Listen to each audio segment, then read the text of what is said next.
Genesis chapter 36. This is the account of the family line of Esau, that is, Edom. Esau took his wives from the women of Canaan, Adah, daughter of Elon the Hittite, and Olamah, daughter of Anna, and granddaughter of Zibeon the Hivite, also Basemath, daughter of Ishmael and sister of Neoboth. Adah bore Elsbath to Esau, Basemath bore Reuel, and Olimabah bore Jeush, Jalam, and Korah. These were the sons of Esau, who were born to him in Canaan. Esau took his wives and sons and daughters, and all the members of his household, as well as his livestock and all his other animals, and all the goods he had acquired in Canaan, and moved to a land some distance from his brother Jacob. Their possessions were too great for them to remain together. The land where they were staying could not support both them and their livestock. So Esau, that is Edom, settled in the hill country of Seir. This is the account of the family line of Esau, the father of the Edomites, in the hill country of Seir. These are the names of Esau's sons: Elizpath, the son of Esau's wife Adah, and Reuel, the son of Esau's wife Basemath, the sons of Elizlap, Teman, Omar, Zepho, Gatam, and Kenaz. Esau's son Elpaz also had a concubine named Timnah, who bore him Amalek. These were grandsons of Esau's wife Adah. The sons of Reuel, Nahath, Zerah, Shammah, and Mizah. These were the grandsons of Esau's wife Basemath. The sons of Esau's wife Olimabah, daughter of Anna, the granddaughter of Zibeon, whom she bore to Esau: Jeshu, Jaalam, and Korah. These were the chiefs among Esau's descendants, the sons of Ephlas, and firstborn of Esau, chiefs Teman, Omar, Zepho, Kenaz, Korah, Gatam, and Amalek. These were chiefs descended from Eliphaz in Edom. They were grandsons of Adah. The sons of Esau's son Reuel, chiefs Nahath, Zerah, Shammah, and Mizah. These were the chiefs descended from Reuel in Edom. They were grandsons of Esau's wife Basemath. The sons of Esau's wife Olimabah, chiefs Jeshu, Jalam, and Korah. These were chief descendants from Esau's wife Oholibamah, daughter of Anna. These were the sons of Esau, that is, Edom, and these were their chiefs. These were the sons of Seir the Horite,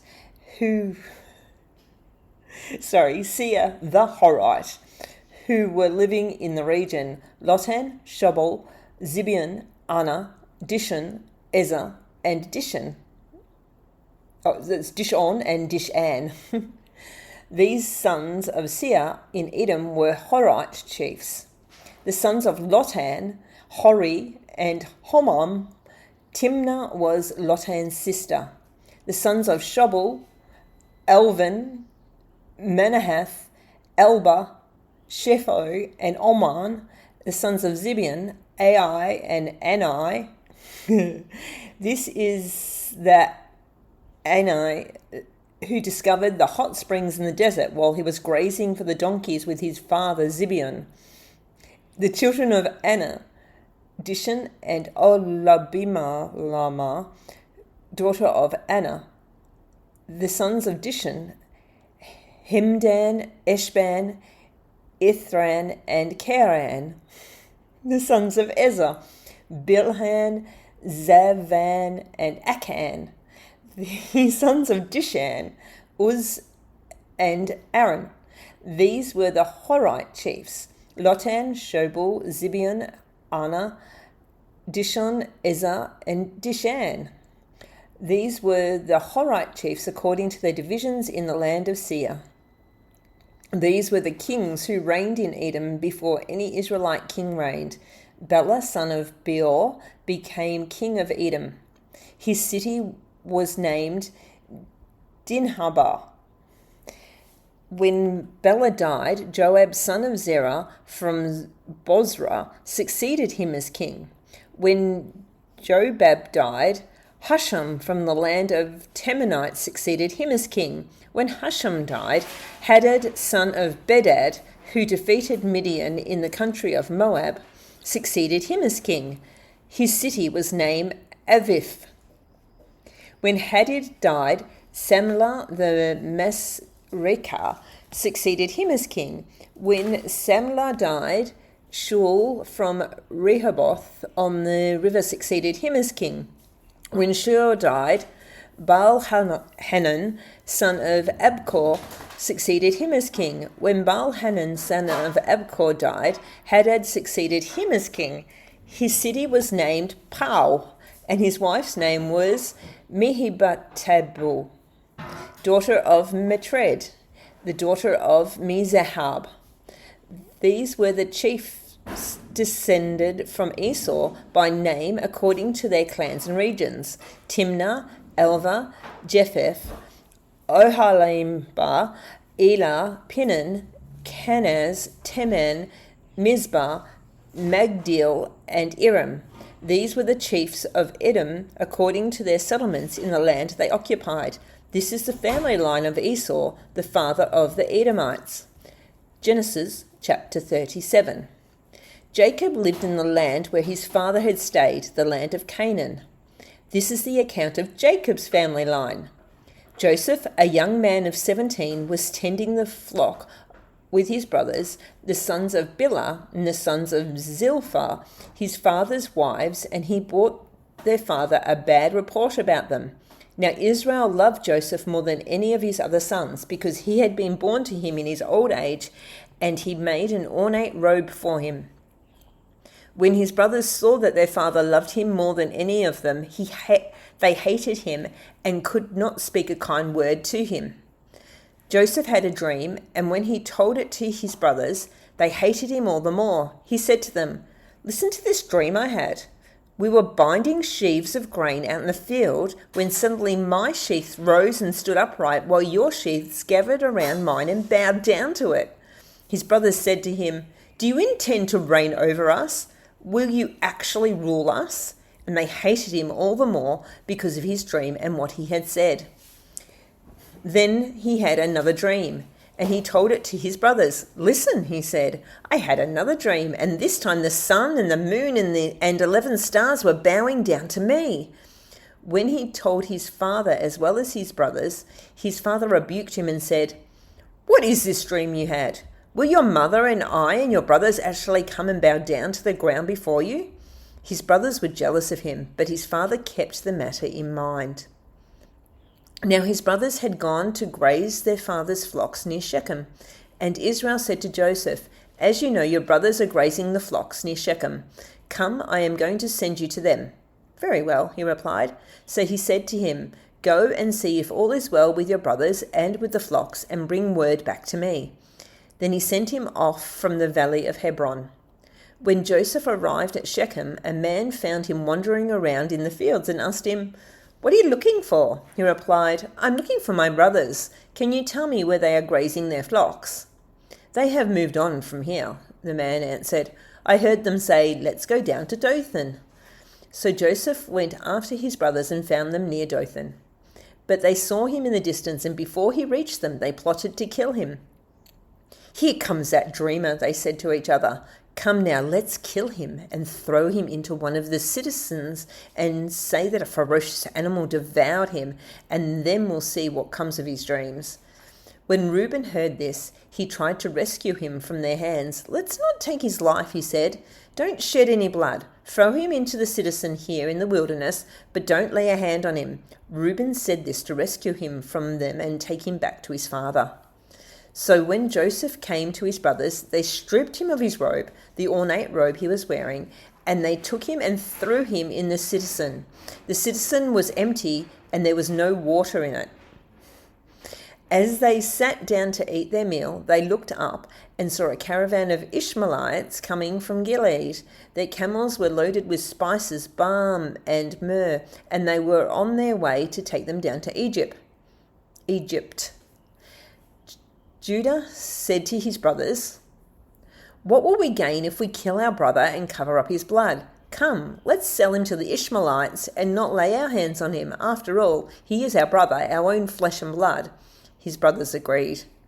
So when the Midianite merchants came by, his brothers pulled Joseph up out of the citizen and sold him for the 20 shekels of silver to the Ishmaelites, who took him to Egypt. When Reuben returned to the citizen and saw that Joseph was not there, he tore his clothes. He went back to his brothers and said, "The boy isn't there. Where can I turn now?"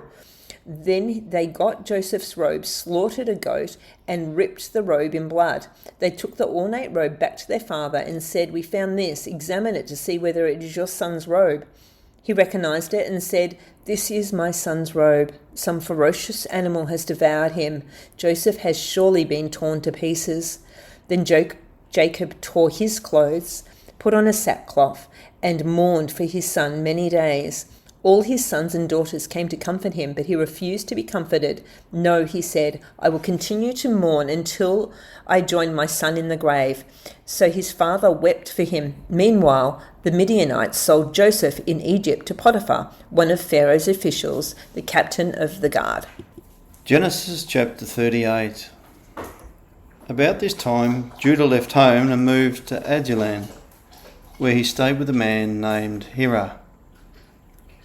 There he saw a Canaanite woman, the daughter of Shu, and he married her. When he slept with her, she became pregnant and gave birth to a son, and he named the boy Then she became pregnant again and gave birth to another son, and she named him Onan. When she gave birth to a third son, she named him Shelah. Funny name. At the time of Shelah's birth, they were living at Kezib. In the course of time, Judah arranged for his firstborn son, to marry a young woman named Tamar. But was a wicked man in the Lord's sight, so the Lord took his life. Then Judah said to brother Onan, "Go and marry Tamar, as our law requires of the brother of man who has died. You must provide an heir for your brother." But Onan was not willing to have a child who would not be his own heir. So whenever he had intercourse with his brother's wife, he spilled the semen on the ground.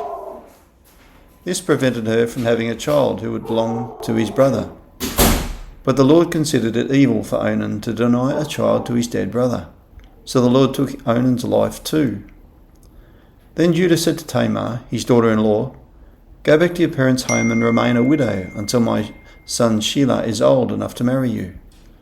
But Judah didn't really intend to do this because he was afraid Shelah would also die, like his two brothers. So Tamar went back to live in her father's home. Some years later, Judah's wife died.